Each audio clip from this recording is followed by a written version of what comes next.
Welcome to this tutorial, where I'm about to show you a super fun way to bring your creative ideas to life using Canva's AI image generator.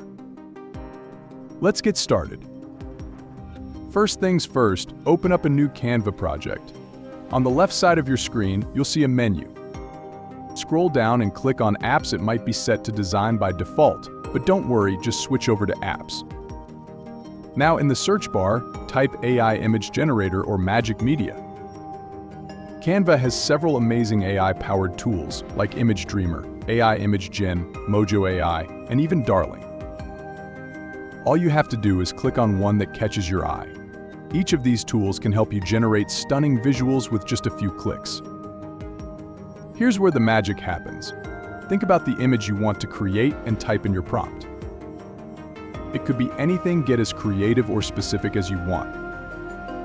For example, imagine typing a penguin riding a roller coaster with a big smile and fun, colorful vibes. You can even choose the style, whether you want a realistic photo, an illustration, or something abstract.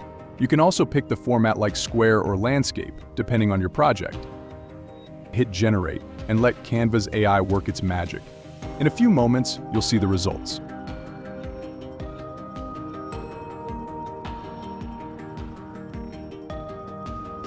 If you love the images, simply click to add them directly to your project. Not quite what you had in mind? No worries. Just click Generate again and Canva will whip up something new for you. Each AI tool offers a different style, so feel free to explore. Test out different prompts and generators until you find the perfect image that matches your vision. And that's it, simple, fast, and fun. If this tutorial sparked your creativity, don't forget to hit that like button and subscribe for more tips and tricks. Thanks for watching, and I'll catch you in the next video.